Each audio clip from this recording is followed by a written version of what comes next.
Greetings, Mindcrafters, and welcome to another delightful discussion on all things well-being. Today's podcast, I forgot to say, I'm Dr. Kimberly Quinn, and it is my honor and privilege to help those of you become the boss of your brain, as there's nothing more important. Thoughts come first, feelings come second, and then actions or behaviors come last. And so it is therefore imperative to get a grip on our thoughts and learn to practice thought control. Today, we will be talking about, personal freedom and how free you think you really are. And so, if some of you watch the YouTube, by the way, podcasts and YouTube, they have the same title. They're very similar. They're not exactly the same because first of all, for the podcast, I often read little bits from articles and things. I'm not sure if I will today or not. And obviously, I don't do that on the video version, and also depends where my mind goes. But anyway, so personal freedom. I am a huge freedom person. So I was just inspired, but I don't even know where. But I was just driving my Jeep, and I'm like, oh wait, let's do that. And I did this class in my Minecraft class. It was just Monday, and I did an activity I do every single year when we do the topic of leisure and freedom, because they're connected. They are very, very connected. And then that rolls into where we go after that, which is motivation and flow and creativity. So it all kind of goes together like peas and carrots. So it's interesting, though. It kind of amazes me, especially those on the authentic path, such as myself, and all of you listening, or you wouldn't be listening, right? Is that people can be self-aware in so many different ways. They can understand which situations, can be triggering for them. If they've had trauma in the past, they can, realize whatever threshold of stimulation works for them, as far as socially, to be able to say, yeah, I'll go out that night, but after that, I'm going to binge watch something because I'm introverted and I need to recharge my batteries, doing something quiet, or just stay home with my partner or whatever. And they're self-aware in just so many ways. However, they often don't stop to have the conversation with themselves. And we've talked about this in previous episodes, because we're so, good at prioritizing other people, which is also important. We want to be good people. I don't want to say that. But we'll stop and listen when they've got something going on, or they're unsure about a relationship, or it feels like the relationship isn't healthy anymore, or they've outgrown it, or whatever. And we stop and listen because they're trying to sort this out, which is a good thing to do. We're not saying it isn't. And so this is like an add, not subtract situation, because so often we do prioritize those, amazing ones in our lives. Again, great. Though, we also need to do that for ourselves. And I think rarely do we stop and have conversations with ourselves at all. I mean, just no tech on, preferably out in the woods. That's my thing, as you know. And if that isn't your life because you're in an urban area, then find something somewhere with solitude, preferably, because that's, the way to really, truly be by yourself, and unplug the drugs and all that stuff, no technology, and really think about how free you are. So, and really feel. It's really more of a feel. And so I'm going to try to describe to you, and you can get the visual.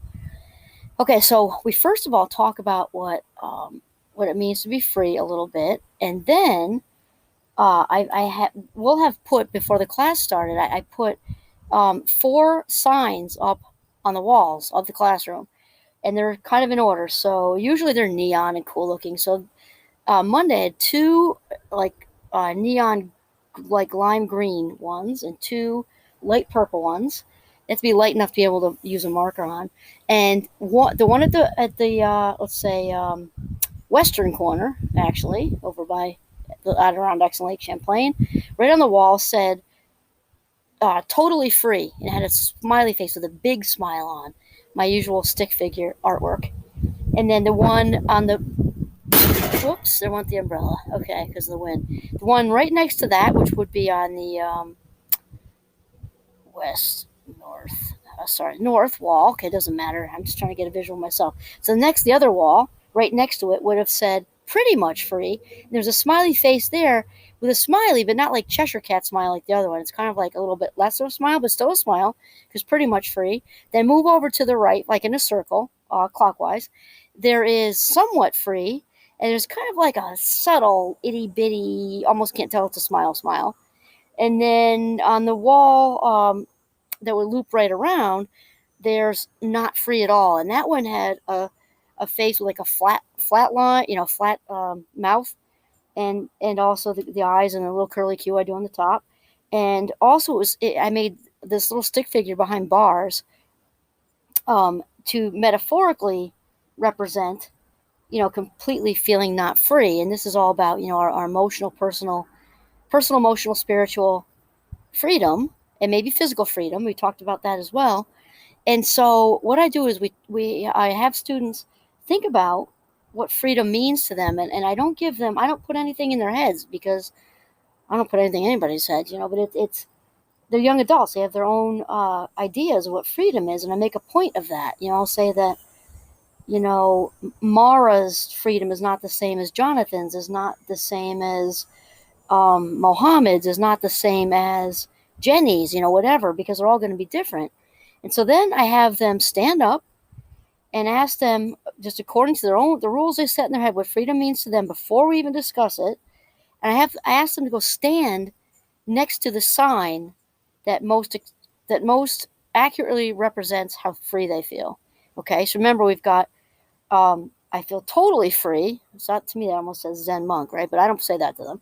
And then next to it, pretty much free. Next to that, somewhat free. Next to that, not free at all. And that's the one with the bars, right?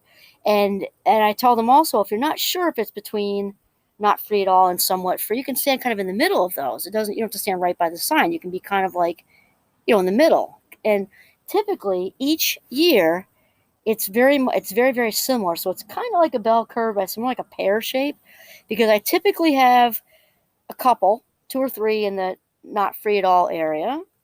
As we move to somewhat free, it starts to get more and more students. And then as we go towards pretty much free, not actually by the sign itself, but in between somewhat free and pretty much free, there's more and more students.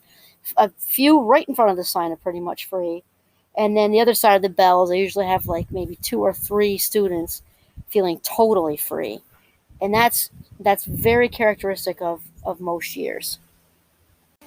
So then they're all standing there, and we process while they're standing there. So usually I have somebody scribe for me because my handwriting's horrific, but not for this one, because I don't want anyone to miss out. So I'm writing with my horrific handwriting, and I write, what does it mean to be free on the whiteboard, and it just rolls out of them.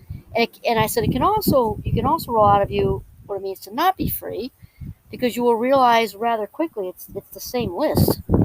And so realizing that they're mostly in the 18 to 22 range, with emphasis on 18 and 19, they say that money usually comes up. So finances and having your own opinions, being who you are, that rolls it usually into gender and sexuality, race, and then racism, and how much they have to work outside of their school workload, internships, parental expectations, society expectations.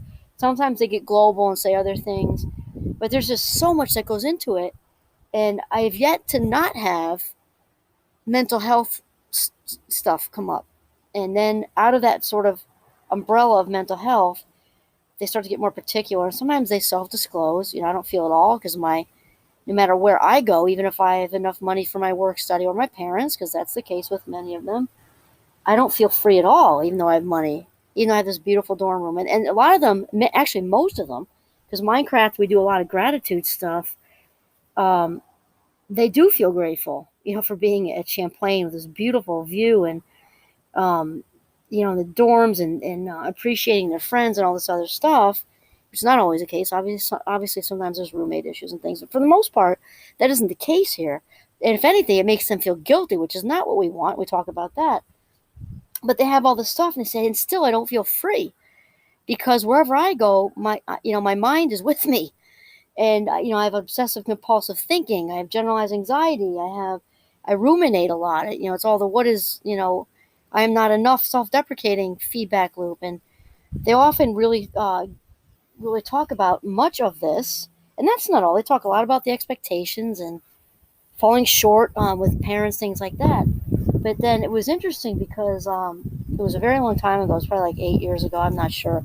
But I did this activity, and I could not have scripted it better. It was just beautiful. It was kind of like when you're the parent driving your teenagers like to a movie or something, and they forget you're driving, so they're in the back seat and they start talking about stuff that they don't think you're listening to, which of course you're tuning into the whole thing.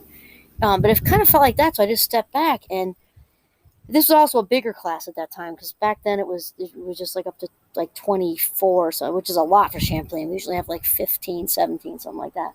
But this class was a bit bigger, so I had like maybe 3 or 4, mostly first year, standing by the not free at all sign, like right there. And on the other opposite end, I had, but they weren't right in front of the sign, but they were right next to it, totally free. And they were, I think there were like 6 of them, actually, 5 or 6. And they were mostly seniors and maybe a junior. And the first years very courageously started saying exactly that. I have this, I have that. My parents are good enough to be able to send me here, even with financial aid. I got good financial aid, blah, blah, blah, blah, blah.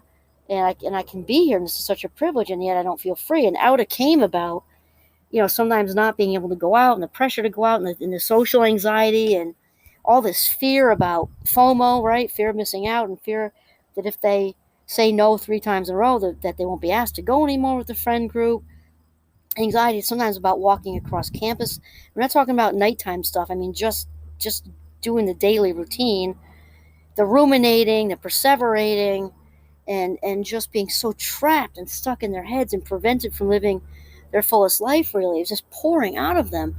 And then, again, I couldn't have scripted this better. The seniors, I think the junior, just had this direct conversation with them. I just kind of pressed myself against the wall and stayed out of it. And they said very humbly and honestly and authentically that had we done this activity 3 years ago, the seniors are saying, we would have been standing right where you are, because I too couldn't get out of my dorm. I had to go to counseling. I had to start some medication because I was afraid I was going to fail out of school. My parents would have been disappointed, never mind all the money. I've had other students say, well, I was a first gen. I felt like I had the honor of the entire family on my shoulders.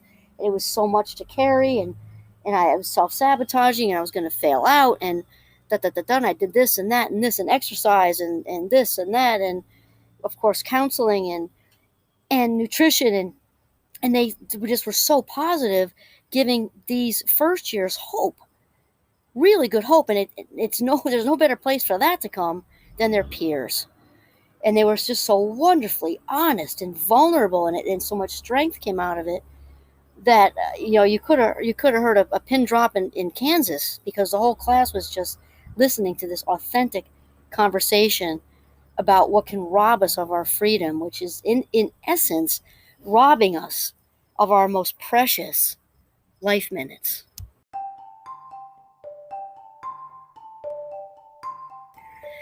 Now, I know for me as a big freedom person, I'm so aware of this, because I almost want to say programmed. I am very free-spirited, which I think my husband's still in a little bit of shock, even at 30 whatever years we're married. It's let's just say we're married a very long time, but it's over 3 decades anyway.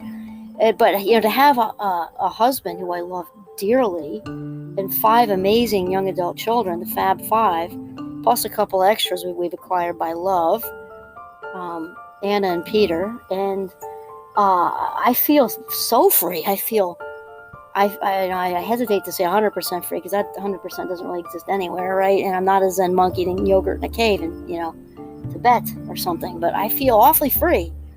And it's interesting, because I had actually a couple of moments just 2 weeks ago, and we're not talking the scale of free. It was just like on the scale of things, it was just actually 2 of them, 2 things close together, a few weeks together.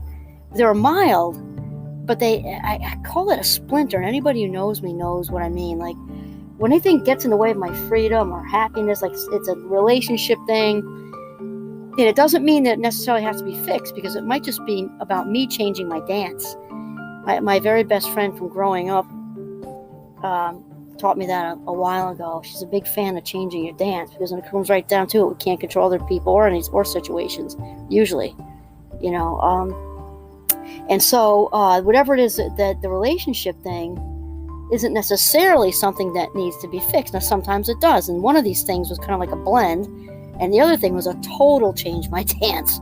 Because the behavior that's going on is just kind of just not something I was interested in, and whatever. And then that's resolved, because I could just let it go. And when something's bothering me even on this. Neither of these things were huge, like I said, and not at all.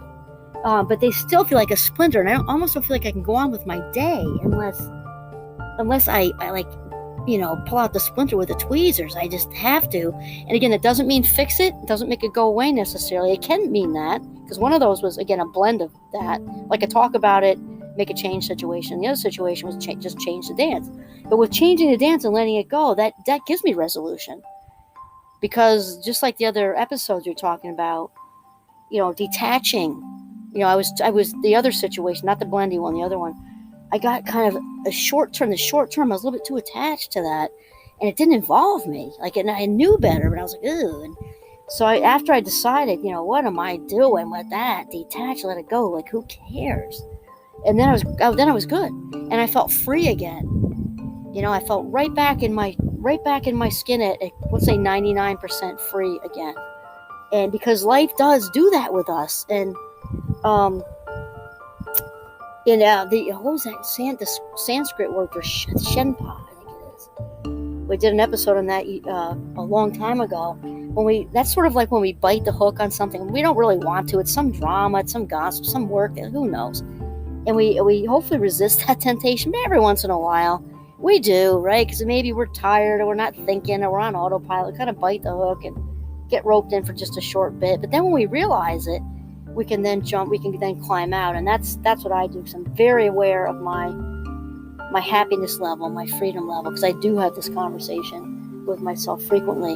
And what's cool about this, like we said before, is once you're on the Mindcraft trail, right, the path to authenticity, even when you bite that hook in the short term, then you snap out of it, and you're like, wait, whoa, can't control her, can't control him, them, whatever. Don't want any part of the behavior. Go with God and have fun with it. They don't even need to know. Smile and nod. Change your dance, right? When we can not bite the hook, or we bite it, realize it, and snap out of it, we can return pretty quickly. Because the thing is, once you're on the path to authenticity, the switch can't really ever be turned off, because you already know what a better life it is. It's like we're Velveteen Rabbits. If you've ever read the book, The Velveteen Rabbit, it's a kid's book I really like, actually. It's kind of like, so the Velveteen Rabbit book is about, once you become real, you can't become unreal again. Can you get off track a little? Yeah, but the thing is, it's almost like sirens go off, like spiritual sirens, emotional sirens, like neon signs in Vegas, or something. At least for me, that's what it seems like. Hey, wait, whoa, what are you doing? You know better than this. This was lesson, number 212. You did that. You passed the quiz. What are you doing? And it's like a refresher course, which is kind of what I'm telling you with those two situations. So here's the thing. Make sure, with all the other self-awareness things you do, that you do a freedom checkup on yourself. Go for a walk in the woods, or if you're urban, try to find a park or someplace that's really zen and quiet, or if you got a place in your apartment or house that you got your own space, good for you. And really have a heart-to-heart with yourself about how free do you really feel all the way around, whatever that means for you. Freedom to be yourself, freedom to do your thing, freedom to travel, freedom, whatever, inside and out and upside down. Freedom to be you. Have a chat with yourself. Okay, this is a great place to wind up. It's like natural closure. I'm all about the natural. Okay, so this is Kimberly Quinn signing off from Northern Vermont. Have a mindful, very free day.